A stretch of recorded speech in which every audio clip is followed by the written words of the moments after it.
Allah, dear friends, greetings from Viterbo, Italy. It's a pleasure to be with you on this 19th day of fast. I am Wahid Lor. Theme of the day, friends, is reverence for the sacred moment of recognition and approaching the teaching work with love, discernment, and deep respect for each soul's spiritual journey. Friends, I would like to start by sharing a story of the encounter I had in 1982 that I believe best frames today's theme. This story took place in a remote and inhospitable area about 100 kilometers south of Karachi in the Thatcher area of Pakistan.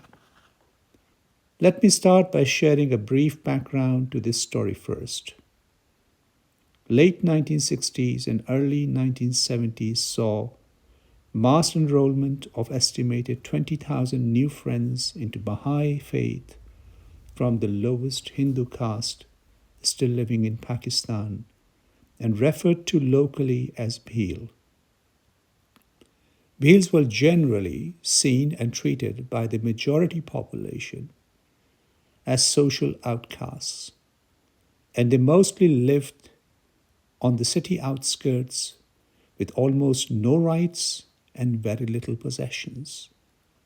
Legend has it that friends from Bhil community first came in contact with the faith when a group of traveling Baha'i teachers in 1968-69, finding themselves out of water on a hot summer day, approached a Bhil settlement asking for water.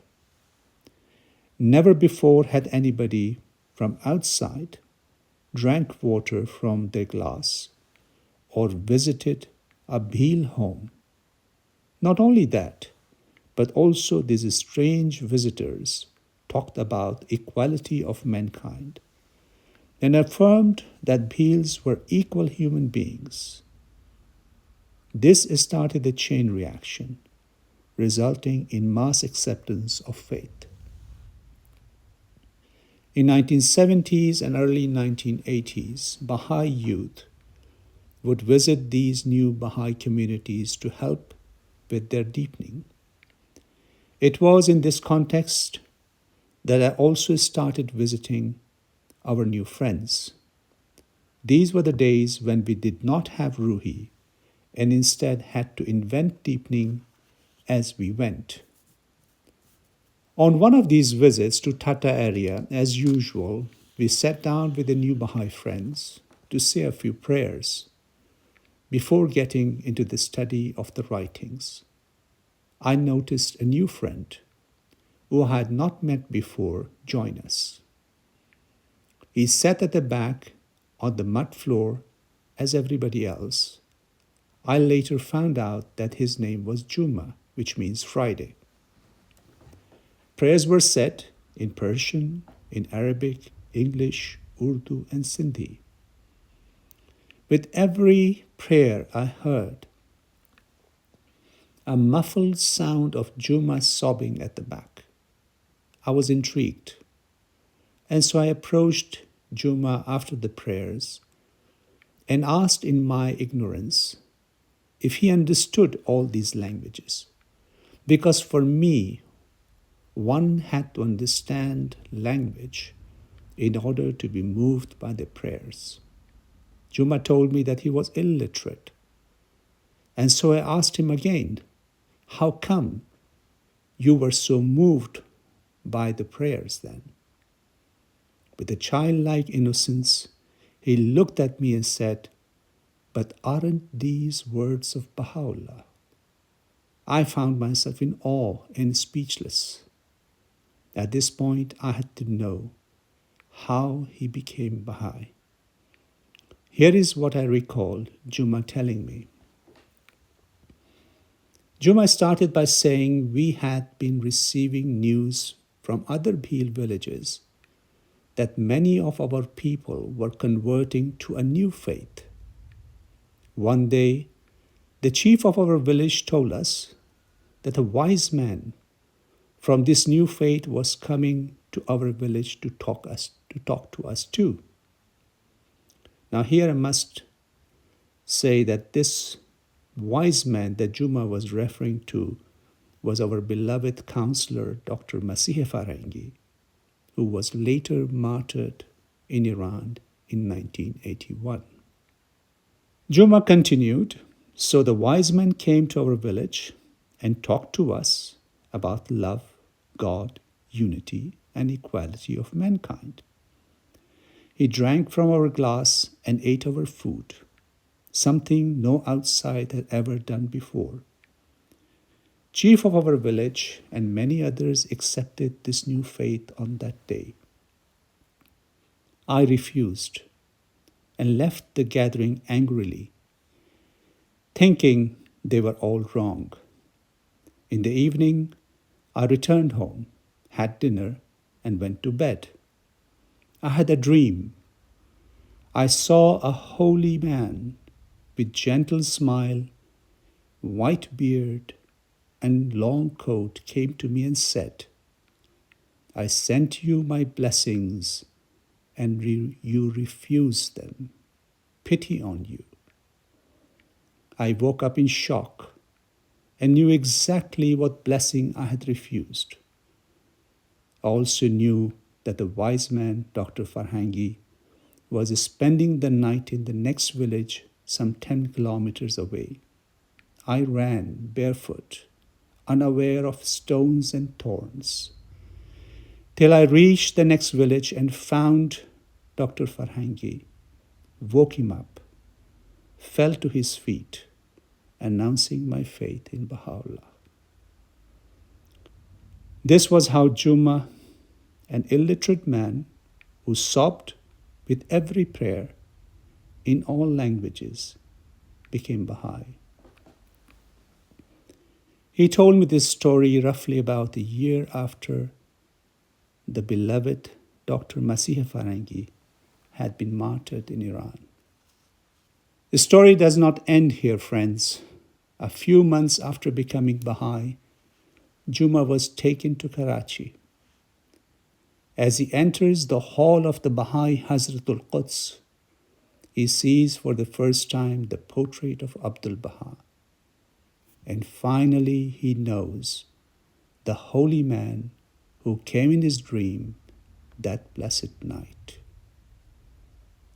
Friends, to conclude, I would like to share this quote relevant to the theme of today from Baha'u'llah that appears in the Dawnbreakers. Be thankful to God for having enabled you to recognize His cause. Whoever has received this blessing must, prior to his acceptance, have performed some deed which, though he himself was unaware of his character, was ordained by God as means whereby he has been guided to find and embrace the truth. Friends, now is time for a short documentary about Dr. Chester Ira Thatcher, an early American Baha'i named as disciple of Abdul Baha.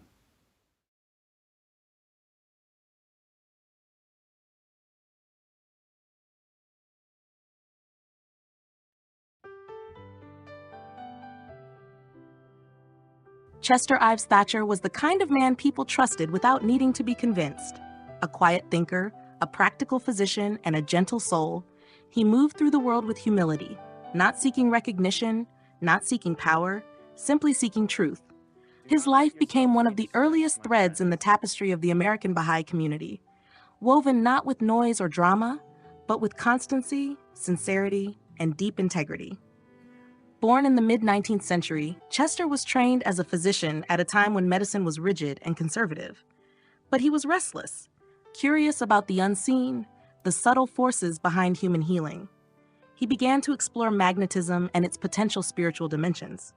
His colleagues mocked him. Some said he was throwing away his future. Yet Chester walked away from convention without hesitation and founded the Thatcher Magnetic Shield Company. It was typical of him. When truth called, he followed, even if it cost him the approval of the world. In the early 1890s, destiny quietly knocked on his door. My name is Lua, and I was hoping to apply for the open position. It's a pleasure to meet you, Lua. Chester had no idea that offering her a simple job was, in fact, opening the door to one of the most luminous spiritual lives in early Baha'i history. It was in Chester's home, through acquaintances she met there, that Lua was introduced to Kerala's Baha'i classes. Chester had been working in the tallest skyscraper in Chicago, just a few doors away from Kerala's office. He passed the door again and again, but never stopping. One evening, moved by a sudden impulse, he slipped quietly into one of the classes. He returned, then returned again. In June 1897, Chester Thatcher became one of the earliest Baha'is in the West. He soon found himself in the middle of one of the great early tests of the American community, the crisis caused by Kerala's defection. In the midst of it all, Chester stood beside Thornton Chase, steady and unwavering, loyal to Abdu'l-Baha and the unity of the cause. He became one of the hands that helped stabilize the community when things threatened to fall apart. He had only one child. His wife passed away shortly after his acceptance of the Baha'i faith, leaving Thatcher a widower. That profound loss deepened his spiritual search and strengthened his bond with the community that was quietly taking shape around him. From 1899 onward, the Chicago Baha'i community began establishing its early administrative structures under the guidance of Abdu'l-Baha. Chester was among those who served in the evolving local institutions of the time, helping lay the foundations of organized community life. One believer later said, he had a calming presence. When Chester spoke, the room settled. In a time of fragile beginnings, he carried the atmosphere of peace. He did not live long enough to witness Abdu'l-Baha's visit to America in 1912, nor the laying of the cornerstone of the temple that the Chicago community, one he himself had helped bring into being, would carry out at the master's direction. In 1907, while visiting family in New York, Chester collapsed suddenly from heart failure. His passing was unexpected and deeply felt. His funeral revealed something beautiful about the man he had been. His son Fielding remained Episcopalian, so the family arranged two services, one Baha'i, one Episcopalian. Believers and church members stood side by side, united in grief and respect. Chester was buried wearing his Baha'i ringstone symbol. But perhaps the most touching moment came after his burial. Fielding, though not a Baha'i, donated an oil painting of Abdu'l-Baha to the local spiritual assembly in Chicago. He handed it to the friends and said, "This belonged to my father a heart. It should belong to his friends." Chester Thatcher helped build the foundations of the early American Baha'i community, guided souls by example, and offered stability when the cause most needed it. He was a quiet strength at the dawn of the faith, a man whose gentleness and loyalty helped shape the future.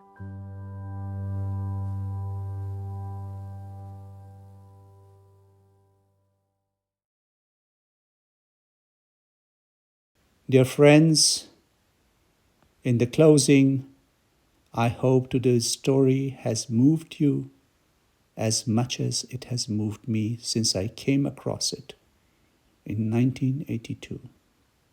Thank you for listening, and a very happy Nowruz to you and your loved ones. Allahu Akbar.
愿能牺牲我生命，愿能牺牲我生命，愿能牺牲我生命给你，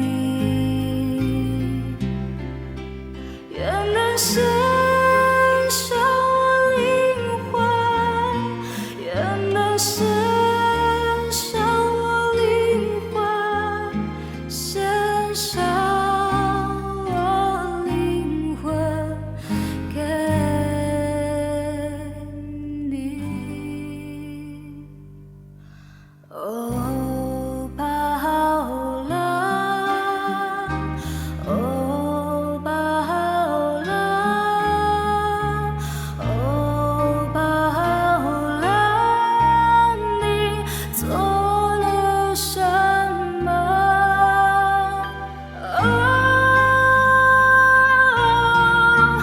宝拉。